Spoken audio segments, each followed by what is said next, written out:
کیا، تنگ دست پر خرچ کیا. ایک اور دینار وہ ہے جسے تم نے اپنے اہل و عیال پر خرچ کیا، اپنے گھر والوں میں خرچ کیا، اپنے رشتہ داروں میں خرچ کیا. اس کے بعد اللہ کے نبی نے فرمایا کہ جتنا تو نے دینار خرچ کیا، ایک تو نے اللہ کی راہ میں خرچ کیا، ایک دینار تم نے غلام آزاد کرنے کے لیے خرچ کیا، ایک دینار تم نے مسکین پر خرچ کیا، ایک دینار تو نے اپنے اہل و عیال میں خرچ کیا.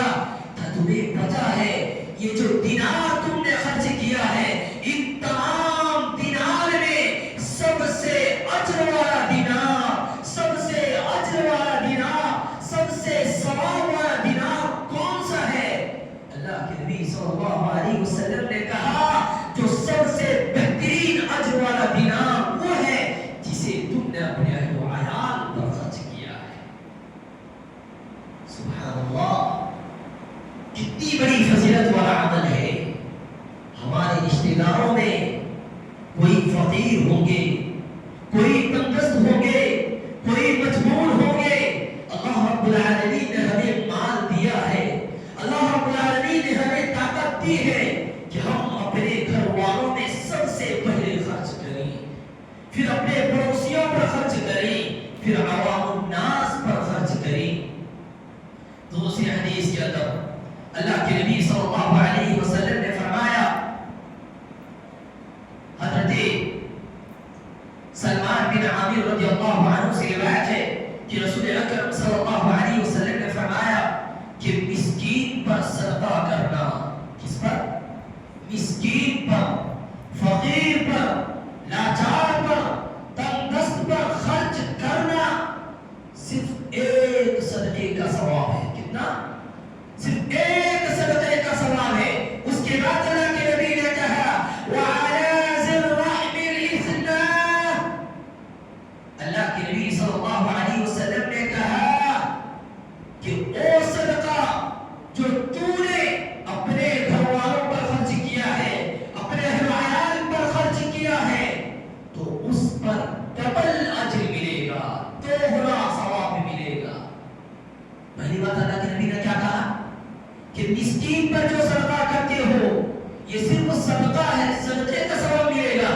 لیکن اگر وہی صدقہ ہم اپنے اہل و عیال پر خرچ کرتے ہیں، اپنے رشتہ داروں پر خرچ کرتے ہیں، تو اللہ کے نبی نے کہا کہ ایسے صدقے پر ڈبل اجر دیا جائے گا، ڈبل ثواب دیا جائے گا.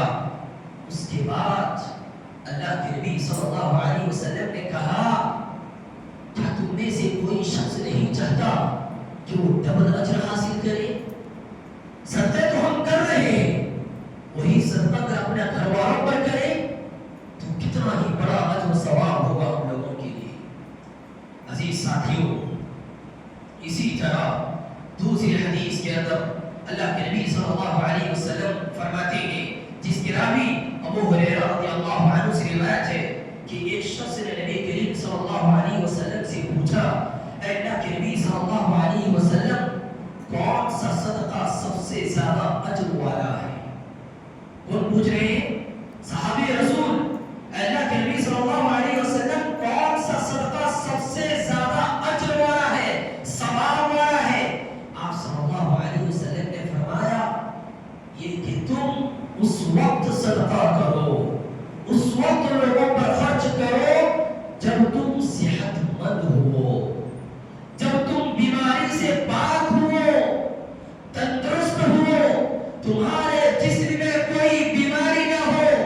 ایسے وقت میں اگر تم صدقہ کرو گے تو ڈبل اجر ملے گا. لیکن آج میرا آپ کا حال کیا ہے؟ ہم صدقہ اس وقت کرتے ہیں جب ہم بیمار ہوتے ہیں.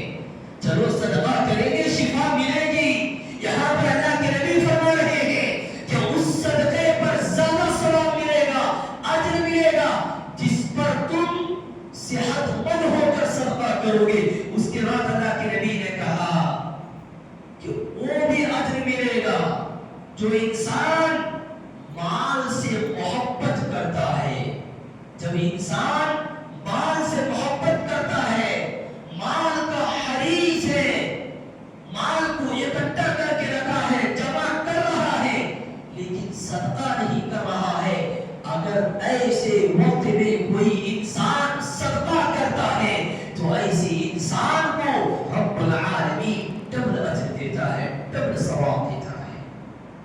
اس کے بعد اللہ کے نبی صلی اللہ علیہ وسلم نے کہا کہ اگر تم زیادہ ثواب پانا چاہتے ہو، زیادہ اجر پانا چاہتے ہو، تو تم جب فقیری کا اندیشہ کرو، مالداری کے بعد فقیری کا اندیشہ کرو، فقر و فاقے کا اندیشہ کرو، تو اس وقت صدقہ کرو۔ کیوں؟ اس لیے کہ اس پر مصیبت آنے والی ہے، آزمائش آنے والی ہے۔ ایسے وقت میں اگر کوئی صدقہ کرتا ہے تو اس پر رب العالمین ڈبل اجر دیتا ہے، ڈبل ثواب دیتا ہے۔ اس کے بعد اللہ رب العالمین نے اللہ کے نبی صلی اللہ علیہ وسلم نے کہا اور دولت مند بننے کی امید رکھتا ہو۔ سب سے پہلی چیز کیا کہا؟ سب سے پہلی چیز کہا صحت مند ہونا، اس کے بعد مال سے محبت ہونا، اس کے بعد فقر و فاقے کا اندیشہ ہونا، اس کے بعد کہا کہ دولت مند بننے کی امید رکھتا ہو، زیادہ مال رکھنے کی امید رکھتا ہو۔ اگر کوئی انسان ایسے وقت میں صدقہ کرتا ہے تو ایسے انسان رب العالمین ڈبل اجر دیتا ہے، یعنی ڈبل ثواب دیتا ہے۔ تو اتنی دیر نہ کرو کہ تم جب جانی لگے، اللہ کے نبی نے کہا کہ تم صدقہ دینے میں دیری نہ کرو، ایسا نہ ہو کہ موت کے مرحلے میں ہو، موت کا فرشتہ ملک الموت آپ کے سامنے حاضر ہوا ہو، آپ لڑکھڑا رہے ہو، آپ کا جسم کانپ رہا ہو، غرغرے کے حالت میں ہو، اور اس وقت کہے کہ میں نے اتنے لوگوں کو صدقہ کیا، جاؤ اتنے لوگوں کو صدقہ کر دو، جاؤ فلاں کو صدقہ کر دو، جاؤ فلاں آدمی کو اتنا صدقہ دے دو۔ یہ صدقہ رب العالمین کے نزدیک کوئی معنی نہیں رکھتا۔ صدقہ کب کرنا ہے؟ جب صحت مند ہونا ہے۔ صدقہ کب کرنا ہے؟ جب مال آپ کے پاس، مال سے محبت ہو۔ صدقہ اس وقت کرنا ہے جب فقر و فاقے کا اندیشہ ہو۔ صدقہ اس وقت کرنا ہے جب دولت مند ہو۔ ایسا نہیں کہ موت کے مرحلے کو پہنچے ہو اور کہتے ہو کہ جاؤ اتنی صدقہ اس کو دے دو، فلاں کو اتنا صدقہ دے دو۔ ایسا صدقہ رب العالمین کے نزدیک اجر والا اتنا نہیں ہے جتنا اجر والا مال و برکت والا ہے۔ عزیز ساتھیوں، اسی طرح دوسری حدیث کے اندر اللہ کے نبی صلی اللہ علیہ وسلم نے کہا کہ جو انسان اپنے صدقے میں، اپنے مال میں برکت چاہتا ہے، اپنی رزق میں برکت چاہتا ہے، اپنی عمر میں برکت چاہتا ہے، اپنی زندگی میں برکت چاہتا ہے، تو اللہ کے نبی صلی اللہ علیہ وسلم نے کہا کہ زیادہ سے زیادہ صدقہ و خیرات کرو اور صلہ رحمی کرو۔ عزیز ساتھیوں، ذرا غور کرنے کی بات ہے، اللہ کے نبی صلی اللہ علیہ وسلم نے کہا کہ جو شخص چاہتا ہے کہ اپنے رزق میں برکت ہو، اپنی عمر میں برکت ہو، اسے چاہیے کہ وہ صلہ رحمی کرے۔ ابھی اس سے پہلے میں نے ایک حدیث بیان کی کہ ایک انسان جو دوسروں کو صدقہ دیتا ہے، اس کے بنسبت اگر اہل و عیال کو صدقہ دیتا ہے تو ڈبل اجر ملے گا۔ کیوں؟ اس لیے کہ اس نے صدقے کا خیال رکھا، اپنے عیال کو صدقہ دیا، اس کے بعد دوسری چیز کیا ہے؟ صلہ رحمی کیا، اپنے گھر والوں کا خیال رکھا اور ان پر صلہ رحمی کیا۔ صلہ رحمی کے بارے میں اللہ رب العالمین نے کہا، اللہ کے نبی صلی اللہ علیہ وسلم نے کہا کہ جو انسان صلہ رحمی کرتا ہے تو ایسے انسان کی زندگی میں برکتیں نازل ہوتی ہیں اور اس کی عمر میں برکت ہوتا ہے۔ عزیز ساتھیوں، اسی طرح ابو ہریرہ رضی اللہ عنہ سے روایت ہے، اسے پہلے بات بتانا مناسب سمجھتا ہوں کہ میں نے کہا کہ صلہ رحمی کرنا یہ اتنا اجر و ثواب والا ہے کہ ہمارے صحابہ کرام رضوان اللہ علیہم اجمعین ایک جنگ کے موقع پر جہاں پر حذیفہ رضی اللہ عنہ ہیں، زخمی حالت میں پڑے ہوئے ہیں، وہیں پر اکرمہ رضی اللہ عنہ زخمی حالت میں پڑے ہوئے ہیں، اور وہیں پر سہیل رضی اللہ عنہ زخمی حالت میں پڑے ہوئے ہیں۔ اتنے میں ایک شخص حذیفہ رضی اللہ عنہ کے پاس ایک مٹکا پانی لایا، ایک جگ پانی لایا، حذیفہ رضی اللہ عنہ کو دینے لگا۔ اے حذیفہ، پانی پی لو، جان بچ جائے گی، پانی پی لو، جان بچ جائے گی۔ جیسے ہی حذیفہ رضی اللہ عنہ اپنے ہاتھوں کو لے کر پانی کا مٹکا لے کر اپنے منہ کی طرف بڑھاتے ہیں، اتنے میں دوسرے صحابی اکرمہ رضی اللہ عنہ جو زخمی تھے کہا، حذیفہ مجھے پانی دے دو، مجھے پانی دے دو، میں اپنی جان کو بچا لوں گا۔ اکرمہ رضی اللہ عنہ کو حذیفہ نے پانی بڑھا دیا، اپنی جان کا گوارا نہ کیا، پانی کو آگے بڑھا دیا۔ اکرمہ رضی اللہ عنہ اپنے ہاتھوں میں پانی لیتے ہوئے اپنے چہرے کی طرف، اپنے منہ کی طرف بڑھاتے ہیں، اتنے میں سہیل رضی اللہ عنہ پکارتے ہیں، اے اکرمہ مجھے پانی دے دو، مجھے پانی دے دو، میں اپنی جان بچانا چاہتا ہوں۔ اکرمہ رضی اللہ عنہ حضرت سہیل کے پاس پانی بڑھا دیتے ہیں، اتنے میں جب پانی سہیل کے پاس پہنچتی ہے تب تک سہیل رضی اللہ عنہ جان گوا بیٹھتے ہیں، دنیا سے چل بیٹھتے ہیں۔ وہ صحابی جو پانی پلا رہے ہوتے ہیں واپس اکرمہ رضی اللہ عنہ کے پاس پانی لاتے ہیں، دیکھتے ہیں کہ اکرمہ بھی شہید ہو گئے۔ اکرمہ کے پاس لے کر جب دیکھا کہ اکرمہ بھی شہید ہو گئے تو حذیفہ رضی اللہ عنہ کے پاس پانی لے کر گئے، دیکھا کہ حذیفہ رضی اللہ عنہ بھی شہید ہو گئے۔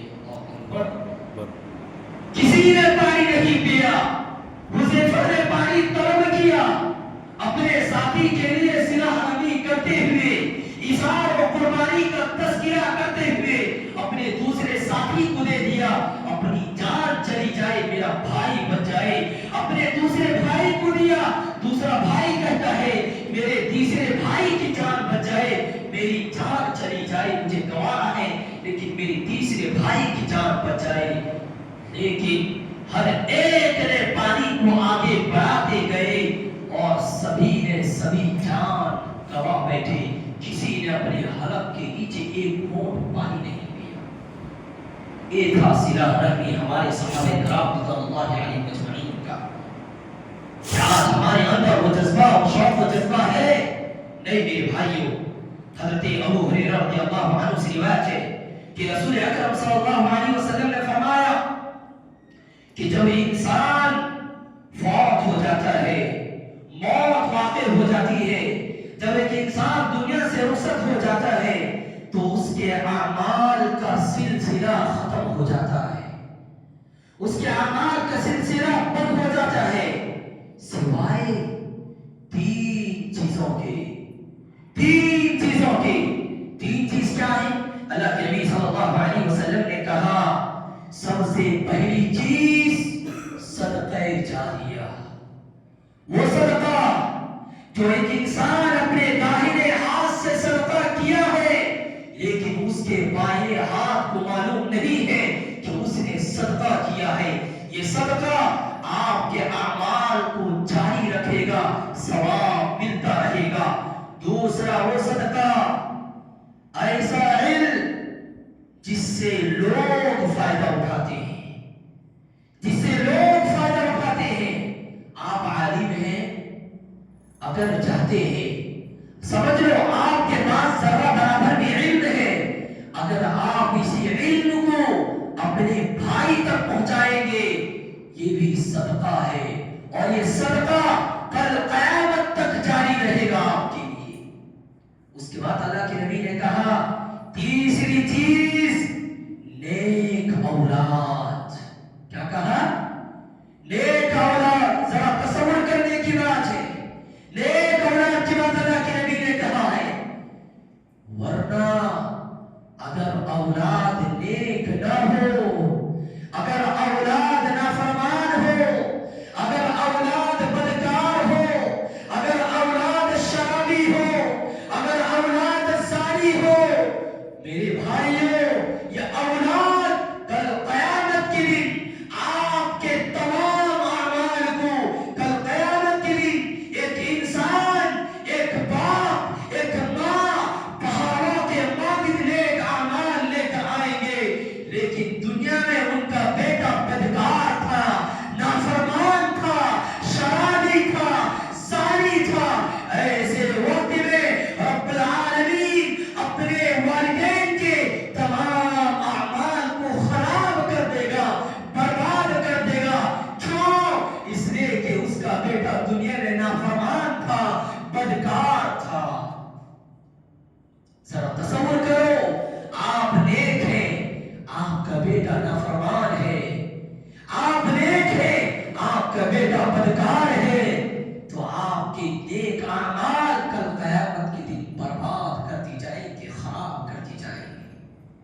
جب اولاد مانگو تو نیک اولاد مانگو، صرف اولاد نہ مانگو، اگر اولاد کی خواہش ہے تو نیک اولاد مانگو۔ ابراہیم علیہ السلام نے جب رب العالمین سے دعا کی تھی، کیا دعا کی تھی؟ رب هب لی من الصالحین، اے الہ العالمین مجھے نیک اولاد عطا فرما۔ اور ان کی نیک اولاد کے روپ میں رب العالمین نے اسماعیل علیہ السلام کو مبعوث فرما دیا۔